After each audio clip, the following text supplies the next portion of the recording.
eu assisti a Rocketman, o filme que traz a vida e a obra do Elton John nas telas dos cinemas. E neste vídeo eu vou contar para vocês qual foi a minha opinião a respeito dele. Meu amigo e minha amiga, este vídeo aqui é a respeito de Rocketman, o filme que trata da vida e da obra do Elton John, que foi levado aos cinemas e está em cartaz ainda. Antes de eu dizer aqui a minha opinião, não esquece de fazer a sua inscrição aqui no canal, você tá entendendo? Não esquece de visitar a nossa lojinha, cujo endereço está no primeiro link aqui na descrição do vídeo. E você deve estar meio que pensando assim, pô, mas hoje não era dia de aposto que você não sabe?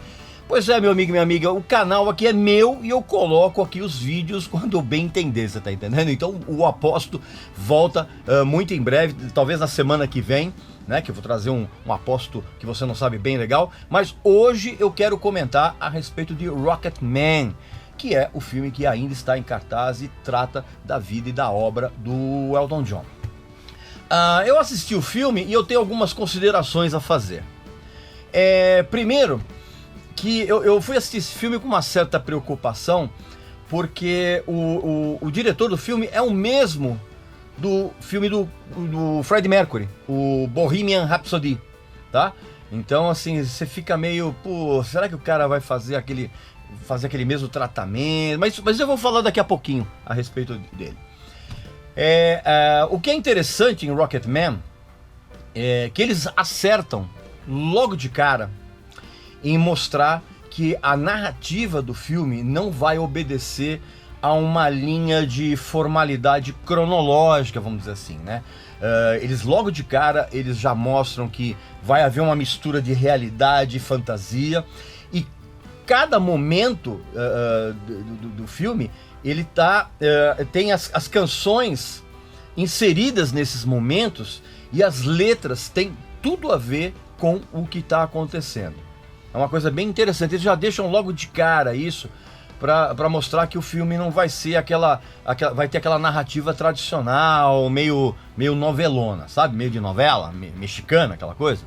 Tanto que, inclusive, no começo do filme, quando o Elton John ele surge vestido como se fosse um demônio glamuroso, né? Brilhante, aquela coisa toda, e ele aparece logo na primeira cena do filme, ele está sentado num círculo, no meio de algum grupo de apoio a alcoólatras ou viciados em qualquer outra coisa.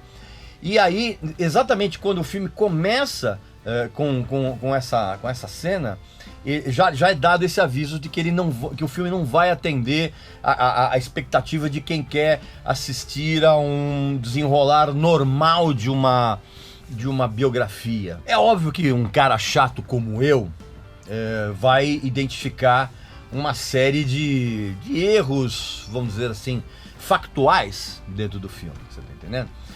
Por exemplo, tem uma cena em que mostra a estreia do Elton John nos Estados Unidos, num clube chamado Troubadour, em Los Angeles, um clube bem famoso. E essa estreia aconteceu quando o Elton John tinha só 23 anos, e ela aconteceu em 1970.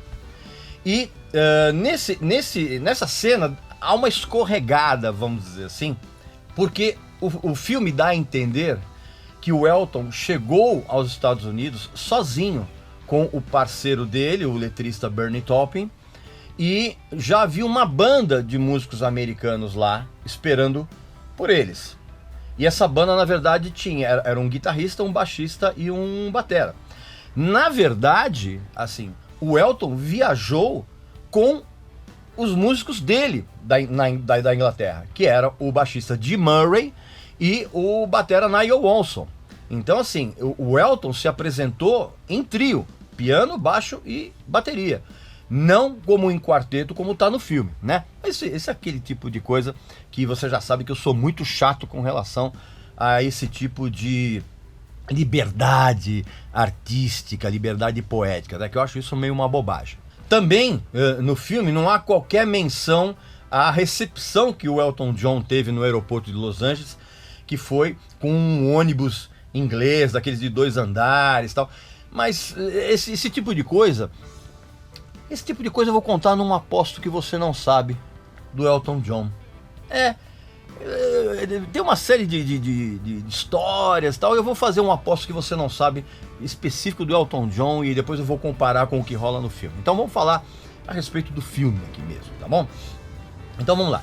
Então, como eu disse, o espectador já sabe que a cronologia das canções ela não vai ser respeitada, né? Então, como você já está sabendo disso, então não causa nenhum tipo de espanto mostrar que nessa cena do Clube Trovador, o Elton John aparece cantando a divertida Crocodile Rock, que é uma canção que na verdade surgiu 3 anos depois que o Elton John foi para os Estados Unidos, né? Uma canção de 1973.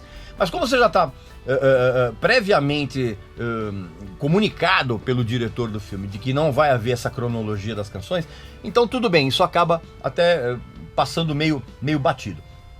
Nessa cena tem um efeito muito legal, assim, de que a banda e a plateia começa a flutuar durante a execução de Crocodile Rock. E é um efeito bacana, é um efeito emocionante, assim, que de uma certa forma ela retrata um pouco da euforia que a gente sente assistindo depois as cenas posteriores. E também por causa dessa sensação de que as canções não vão obedecer uma ordem cronológica, quando o filme descamba para um musical declarado, com coreografias, aquela coisa toda, essas canções elas poderiam estar deslocadas, assim, mas como já tem esse prévio aviso, essas canções, quando elas entram fora da ordem cronológica, mas pontuando uma situação que está rolando no filme, isso acaba funcionando assim de uma maneira até surpreendente, viu?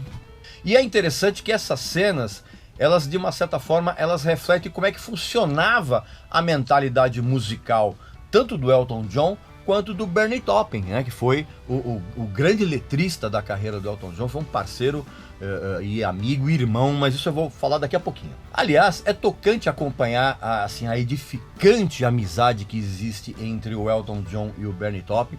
Bernie Taupin, inclusive, muito bem interpretado pelo ator Jamie Bell. Ele tem uma interpretação contida, concisa e assim, perfeita em realçar uma certa timidez que o Bernie Taupin sempre teve, né? E é muito legal ver que essa parceria, ela durou 50 anos, ela dura até hoje, inclusive, né? Depois eles se separaram lá na frente, mas assim, essa parceria rendeu assim letras espetaculares. Todas elas, claro, envoltas por aquelas harmonias e as melodias que só o Elton John consegue fazer. E é impressionante a gente perceber, a gente dá para sacar um pouco isso ouvindo os discos, mas no filme fica muito explícito como o Bernie Taupin tinha uma incrível capacidade uma habilidade de escrever letras, por exemplo, que tinham tudo a ver com os momentos da vida pessoal do Elton John, assim, muitas vezes de uma maneira não literal, assim, mas com uma carga poética muito legal, e você percebe essa identificação no filme das letras com o que o Elton John está vivendo. A cena em que surge a canção Your Song, ela é uma cena emocionante e ela é uma espécie de uma ode à amizade fraterna, e tem que ser realçado isso, é uma amizade muito fraterna existente entre dois sujeitos que eram tão diferentes e tão iguais ao mesmo tempo. Tanto que não foi à toa que a carreira do Elton John entrou num declínio vertiginoso justamente quando ele decidiu se afastar, parar de trabalhar com o Bernie Taupin e se afastar dele, né, do irmão de alma dele, né? A carreira do Elton John entrou num declínio horroroso. E aí é justamente no filme, quando essas canções estão pontuando as cenas da vida do Elton John, do que ele está passando na época, é que você percebe o real significado de letras, de músicas que a gente cantou a vida inteira, cara. E o Rocket Man, o Tiny Dancer, Goodbye Yellow Brick Road, assim, fica muito nítido o real significado dessas letras. Sabe, você assistindo o filme, você percebe que essas letras, elas têm um significado tão diferente do que a gente imaginava, cara, que cai a ficha, tá entendendo? Parece, a cabeça da gente parece um orelhão e aí cai a ficha lá dentro, sabe? É uma coisa muito legal. Antes de continuar com esse papo aqui, presta atenção nessa mensagem importantíssima que eu tenho para você que é pai, mãe e está preocupado com o futuro que os seus filhos vão encontrar num planeta cada vez mais poluído por lixo plástico. Presta atenção. Todo mundo gosta de comer um peixe, né? Peixe bem temperadinho, fritinho, né? Claro, porque afinal de contas, o consumo de peixe no Brasil aumentou 196% nos últimos 10 anos. Pois saiba que se os níveis alarmantes de poluição nos oceanos, nos rios e nas grandes cidades continuarem do jeito que estão, os seus filhos e os seus netos estão condenados a viver sob doenças terríveis. Por quê? Porque os próprios peixes estão contaminados com toxinas pesadas oriundas justamente da poluição do meio em que eles vivem, ou seja, os rios e os mares. Até mesmo o sal que nós ingerimos na cozinha está contaminado por micropartículas de plástico, conforme atestam algumas pesquisas e estudos recentes. Estamos ingerindo lixo. É por isso que eu apoio completamente o trabalho da ONG Ambientalizando. E você deveria fazer isso também. Ah, e tem uma coisa interessante, o filme também não alivia em nada os lados mais sombrios da vida, da obra e da personalidade do Elton John. Pra você ter uma ideia, assim, paira ao longo do filme uma atmosfera de hedonismo gay absolutamente irrefreável, vamos dizer assim, conforme o Elton vai ficando mais famoso. E essas cenas certamente vão provocar arrepios de incômodo nesse pessoal homofóbico, você tá entendendo? E isso é muito legal, assim, o fato dele não ter aliviado em nada esse tipo de realidade que realmente acompanha a carreira do Elton John, isso é um ponto muito positivo dentro do filme. E essas cenas, elas têm um realismo meio que vulcânico, né? Como na cena em que o Elton John fica com o empresário dele, o John Reader, né? Vocês vão perceber, não vou ficar contando o filme, evidentemente, não vou ficar dando spoiler aqui, mas vocês vão perceber isso quando vocês assistirem o filme. E quem já assistiu, já sabe, né? E eu não tenho dúvidas que o fato do Elton John estar acompanhando a produção bem de perto, né? Tanto que o marido dele atual, o David, é um dos produtores executivos, né? Certamente pesou na hora de impedir que alguns executivos dos estúdios pensassem em interferir, pedindo para que algumas cenas fossem abrandadas para diminuir a classificação etária do filme, você tá entendendo? Eu tenho certeza que o Elton John deve ter batido o pé e falar assim, não, cara, a gente vai mostrar isso porque isso foi o que realmente aconteceu. Da mesma forma, nada é escondido na hora que pintam as drogas, na hora que o álcool é consumido. Os caras consomem vodka que nem a gente toma tubaína, assim, é uma coisa impressionante. E assim, eu acho que as novas gerações elas têm a possibilidade de tomar contato com a realidade da indústria musical naqueles tempos. E é justamente nesses momentos onde tem muito sexo gay, tem muita bebida, muita cocaína, que fica evidente o lado depressivo da fama do Elton John. E de como isso é um elemento muito importante, mas muito importante mesmo na música dele. E fica muito claro que o Bernie Taupin conseguia enxergar a alma do Elton John e colocava isso nas letras. Então o que na verdade acontecia era que o Elton ele se expunha muito nessas canções, assim, com as letras captadas pelo irmão de alma dele, que é o Bernie Taupin. E é interessante que essas imagens, esse lado sombrio do Elton John, elas vão se sucedendo numa sequência repleta de alegorias estéticas e lúdicas que explicam, na verdade, como é que um popstar ele é construído e ele é consumido por si mesmo. Aliás, quando ocorre o declínio artístico e pessoal do Elton John, assim, essa queda ela é impressionante e ela é muito bem retratada numa série de detalhes bem depressivos, assim, como a quantidade de vodka que o Elton tomava. Por exemplo, tem uma cena em que ele está tomando café da manhã com a mulher dele, que era uma engenheira de som chamada Renate Blowell. E é engraçado porque assim, ele tenta formar uma família tradicional, né? Ele teoricamente se apaixona por essa engenheira de som. Aliás, tem uma cena muito bonita dela com ele no estúdio. Eu não vou contar isso, evidentemente, mas você vai lá e assistir. Então tem uma cena de café da manhã em que a quantidade de vodka com suco de laranja que o Elton John coloca nesse café da manhã que ele tá tendo com ela, e assim, o silêncio entre eles, assim, é uma coisa muito, muito triste. Aliás, esse é um momento da vida do Elton John que podia ter sido melhor explorado. E a melhor cena que trata desse declínio, dessa queda no abismo do Elton John, está na cena da festa que ocorre na casa dele, em que ele tenta se matar, ingerindo uma quantidade de comprimidos absurda e mergulhando dentro da piscina da casa dele, no meio dos convidados, no meio da família dele que estava lá visitando. E inclusive essa cena ela gera um momento subaquático muito bonito. Você vai assistir, você vai perceber isso. O ponto alto do filme é o desempenho do ator Taron Egerton como o Elton John. Assim, é fenomenal. Aliás, já dava para perceber que ele era um ator diferenciado naqueles 2 filmes da série Kingsman, né, que são filmes bem divertidos, assim, mas já dava para perceber que ele era um cara diferenciado, principalmente pela naturalidade dele frente às câmeras, né? Mas assim, em Rocketman, ele assume de tal forma a figura do Elton John e o espírito do Elton John, que a interpretação das canções, inclusive as canções, são cantadas pelo próprio Egerton.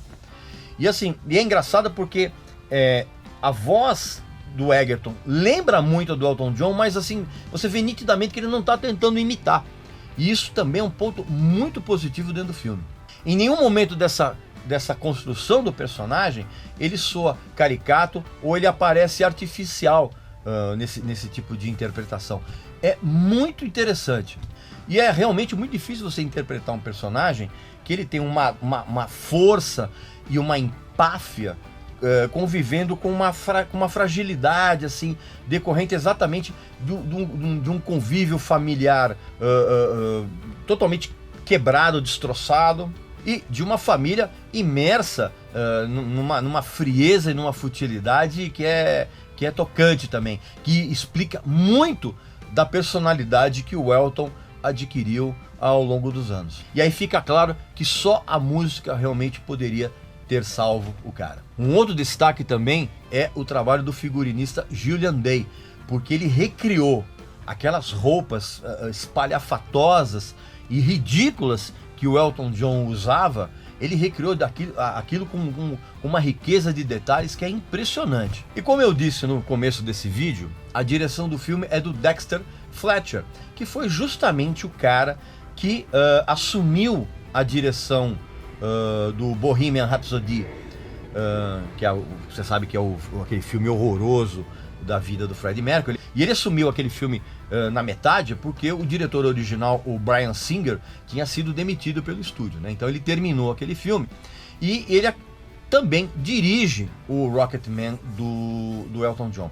E é curioso porque o mesmo cara que de uma certa forma transformou aquele filme do Freddie Mercury num episódio da Malhação meio roqueira, ele concebeu o Rocketman de uma maneira assim muito, muito feliz. Ao final do filme, não dá para você negar uns aplausos à celebração de uma obra fantástica em muitos momentos, que foram as canções, os álbuns do Elton John, mas que não escapou de uma mediocridade e de uma queda quase vertiginosa nos anos 80, uma carreira que teve momentos de êxtase, decepções, declínios e principalmente todos os exageros e os excessos que eram tão comuns naqueles tempos. No fim, é exatamente isso.